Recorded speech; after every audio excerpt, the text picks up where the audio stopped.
Jangan lupa subscribe, like, komen, dan share YouTube TVRI Bengkulu. Dan nyalakan loncengnya ya.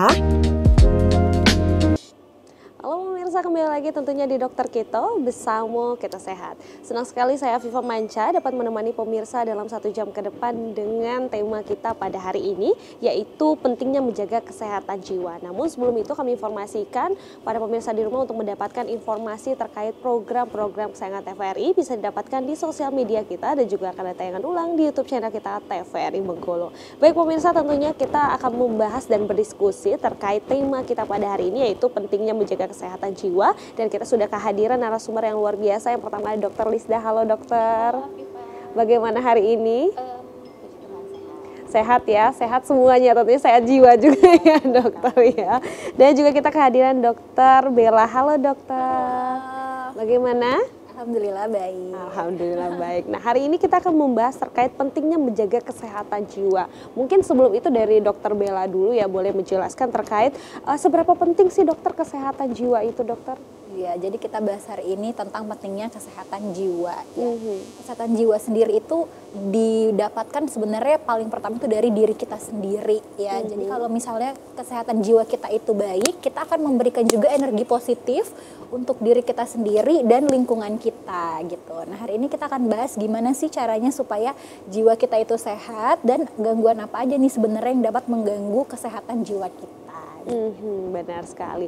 Nah, tapi Dokter Lisda, ngomong-ngomong terkait kesehatan jiwa ini kan kayaknya beberapa tahun belakangan ini kan sedikit marak nih ya dok ya, dimana orang lebih cukup aware lah dengan kesehatan jiwa ini sendiri. Tapi sebenarnya nih dok, dalam tubuh kita itu seberapa banyak sih kesehatan yang harus kita jaga dokter? Apakah hanya kesehatan tubuh dan juga kesehatan jiwa saja, atau mungkin ada kesehatan lain juga yang harus kita perhatikan? Oke, jadi sebenarnya topik kita hari ini itu relate banget ya dengan keadaan-keadaan yang banyak terjadi sekarang ini.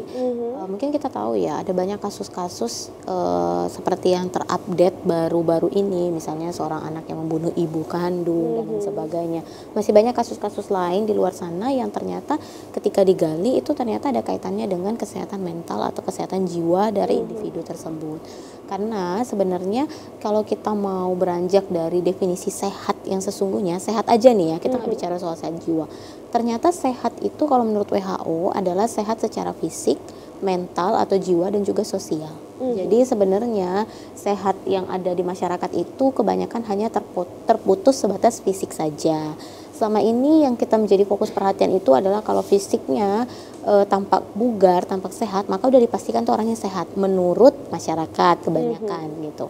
Tapi ternyata lalu kemudian kita lihat banyak faktanya di lapangan, secara fisik dia nggak cacat, nggak ada kekurangan, nggak ada kelemahan, tetapi ketika dia berperilaku itu ternyata dia menyimpang gitu ya, atau tidak sesuai dengan nilai atau norma yang ada. Nah, bisa jadi itu ada kaitannya dengan mental health atau kesehatan mental dari seseorang individu tersebut. Gitu. Baik dokter, jadi kita cukup penasaran nih dokter sebenarnya ya, bagaimana kesehatan jiwa ini yang harus kita jaga. Apakah memang sepenting itu dokter? Mungkin boleh dijelaskan terlebih dahulu. Kita langsung aja ya lebih jelasnya dengan dibantu oleh slide kita. Nah, jadi hari ini kita bahasnya tentang pentingnya menjaga kesehatan mental gitu ya. Karena tadi sudah overview di awal ya Afifa, sekarang ini mungkin masyarakat semua yang menonton pada tahu ada banyak sekali kasus-kasus yang terjadi, nggak hanya di kota besar, bahkan di kota Bengkulu pun juga banyak kasus-kasus yang ternyata ada kaitannya dengan kesehatan mental seseorang. Dan seringkali kesehatan mental itu dia luput dari perhatian, itu yang menjadi sebuah hal yang ironis ya. Jadi kita tidak pernah memandang itu karena memang nggak nampak. Itu yang harus digarisbawahi. Beda dengan tadi kan definisi WHO itu sehat secara fisik, mental dan sosial. Kalau fisik memang dia tampak. Jadi kita bisa gampang mengenali, oh seseorang itu lagi nggak enak badan, lagi flu misalnya. Jadi secara fisik kita gampang untuk tahu seseorang itu sehat atau tidak, membedakannya. Tapi secara mental kadang-kala kita sulit karena dia tidak pernah tampak secara fisik gitu ya. Tetapi bisa kita nilai misalnya dengan perilaku, suasana perasaan atau mood dan lain sebagainya gitu ya. Nah, sebelum kita lebih jauh, kita harus tahu dulu definisinya. Sebenarnya definisi ini adalah menjadi tolak ukur kita untuk mengetahui tingkat atau taraf apa sih sehat itu yang sebenarnya gitu ya. Nah, sehat yang sebenarnya itu adalah suatu keadaan yang meliputi sehat fisik, jiwa, dan sosial. Tadi ini sudah kita overview di awal ya. Dan ini sesuai dengan kriteria WHO. Ya, bisa nggak ditawar dok? Nggak ada secara sosial ya nggak sehat, tapi fisik sama jiwa oke kok gitu. Bisa nggak disebut sehat? Enggak. Jadi tiga-tiganya ini adalah hal yang mutlak. Jadi harus terpenuhi tiga-tiganya. Nggak bisa cuman 1-2 aja. Ya. Nah kemudian kita perluas lagi nih, fisik itu apa sih gitu ya. Fisik itu ternyata ya gampang lah ya, kalau fisik kayaknya nggak perlu dijelasin, masyarakat semua pada tahu. Ini pasti berkaitan dengan badan atau tubuh kita yang tampak itu seperti apa sih gitu, sehatkah, bugarkah gitu ya, atau ada keluhan atau kecacatan. Lalu kemudian sehat sosial. Nah kalau sehat sosial itu berarti berkaitan dengan interaksi sosial. Bagaimana kita bisa menjalin hubungan, komunikasi yang baik dengan orang lain. Jadi kadangkala ini luput ya Afifah ya, sulit banget gitu untuk berkomunikasi atau menjalin hubungan dengan seseorang gitu ya.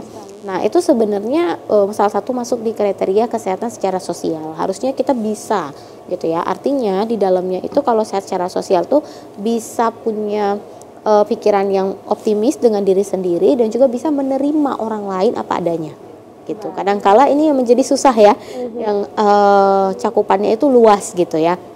Harusnya seseorang yang benar-benar sehat itu dia bisa menerima dirinya sendiri, punya afirmasi yang positif dan juga bisa menerima orang lain sebagaimana adanya. Jadi bisa mengerti gitu ya. Tapi ini jadi pertanyaan juga nih dokter, kalau terkait dengan kemampuan kita menjalani hubungan yang baik dengan orang lain. Bagaimana dengan orang-orang yang bisa dikatakan introvert nih dokter? Apakah memang orang-orang introvert ini ada permasalahan yang mungkin belum selesai nih pada dirinya, ataukah memang itu adalah mungkin karakter seseorang saja nih dok? Jadi kalau kita berbicara soal introvert, ini sebenarnya istilahnya agak berbeda sedikit ya. Kalau di bidang kedokteran jiwa sebenarnya dia tidak mengenal istilah introvert, tapi ada yang serupa dengan itu dan itu masuk dalam ciri-ciri ataupun gangguan kepribadian namanya. Mungkin kalau masyarakat awam menyebutnya watak ya, istilahnya watak atau karakter. Tapi mungkin kalau di kita di PPDGJ atau di kedokteran jiwa itu istilahnya adalah ciri atau gangguan kepribadian. Nah bisa jadi itu masuk ke gangguan kepribadian meskipun nanti kita punya tolak ukur ya secara teoritis yaitu dengan panduan PPDGJ, misalnya dia gangguan kepribadian yang tipe apa gitu ya, tipe cemas menyeluruh misalnya, tipe yang perfeksionis dan lain sebagainya. Nah itu kita punya panduannya, jadi harus memenuhi kriteria tertentu dulu. Atau bisa jadi juga tadi memang itu belum menjadi gangguan kepribadian, hanya berupa ciri ya, ciri dengan gangguan beda ya. Jadi kalau gangguan memang sudah menyebabkan hendaya atau terganggu, tetapi kalau ciri dia hanya sebatas ya kayak sifatnya aja deh gitu, tapi dia tidak menimbulkan hendaya. Nah tetapi ciri tersebut bisa saja ditambah lagi dengan faktor misalnya ada stresor, ada kayak tadi yang disebut oleh Afifah misalnya traumatik yang terdahulu, kemudian bercampurlah ini menjadi satu sehingga muncullah gangguan. Baik, artinya sebenarnya watak seseorang itu bisa dilihat bagaimana proses tumbuh kembangnya ya dok ya? Iya betul sekali. Jadi kalau kita berbicara ciri kepribadian sebenarnya dari newborn, dari sejak bayi itu lahir itu akan menjadi cikal bakal ciri kepribadian. Masalah dia nanti ujung-ujungnya pas udah 18 tahun ke atas atau sudah kriteria dewasa dia menjadi gangguan, itu ada banyak faktor lagi, entah traumatis masa kecil dan lain sebagainya. Baik dokter. Oke, kita lanjut ya. Lalu kemudian sehat jiwa itu apa sih? Jadi dia mampu menyesuaikan diri dengan keadaan hidup sehari-hari. Ya. Nah, jadi seseorang yang sehat itu harusnya tiga-tiganya ini loh. Gitu ya. Jadi masyarakat harus tahu kalau bertemu dengan seseorang atau lebih aware dengan tetangga, dengan lingkungan sekitar yang tidak memenuhi syarat satu saja, maka boleh untuk mengkonsultasikan gitu. Setidaknya ke vaskes terdekat dulu bisa gitu ya. Walaupun nanti ujung-ujungnya ini ranahnya adalah punya dokter spesialis kedokteran jiwa gitu ya. Nah, ini dia. Jadi kalau kita berbicara tentang tadi ciri-ciri orang sehat ya, ada banyak sih sebenarnya ya. Intinya sebenarnya kita mau dihidup produktif. Ya. Jadi bagaimana bisa hidup produktif? Ya itu tadi karena dia memenuhi kriteria sehat secara fisik, kemudian secara mental dan juga secara sosial. Kemudian dia orang yang sehat itu dia harus tahan terhadap stres. Jadi ini berbicara soal namanya mekanisme coping. Jadi kalau kita berbicara soal stresor itu kita semua pasti punya stresor. Gak ada yang gak punya stresor. Itu yang harus diingat gitu ya. Tetapi kenapa pada si A stresor yang sama itu bisa menyebabkan si A menjadi depresi misalnya. Tetapi pada si B stresor yang sama tidak menjadi depresi. gitu ya. Misalnya nih kasusnya sama-sama bullying nih misalnya. Tapi pada si A-nya jadi depresi berat gitu. Tapi pada si B dia pernah juga jadi korban bullying, tapi dia tidak menjadi depresi gitu ya. Karena apa? Kita berkaitan dengan mekanisme ketahanan terhadap sebuah stresor. Jadi tubuh seorang individu itu punya namanya mekanisme coping. Jadi dia untuk menahan barir lah ya, ibaratnya kayak benteng pertahanan untuk menahan stresor yang masuk. Dan setiap orang A, B, C, D individunya itu berbeda. Nggak bisa disamakan. Karena ada banyak faktor yang berpengaruh. Salah satunya tadi apa? Ciri kepribadian. Misal antara si A yang kebetulan ciri kepribadiannya itu perfeksionis, kena stresor berupa bullying, tentu akan lebih berat toh. Hasilnya, outcome-nya apa? Dia bisa menjadi gejala depresi. Seperti itu. Beda dengan si B, C yang kemungkinan ciri kepribadiannya berbeda. Baik dokter, nah untuk tolak ukur sendiri nih dokter, banyak orang yang mengatakan kayak di sosial media gitu ya, bahwa ketika kita sudah mengalami banyak hal, kita lebih mateng nih untuk menghadapi sebuah masalah. Sebenarnya tolak ukurnya tuh apa sih dokter? Tapi tahan dulu, nanti kita akan kembali lagi setelah jeda. Para berikut ini tetap di Dokter Kita.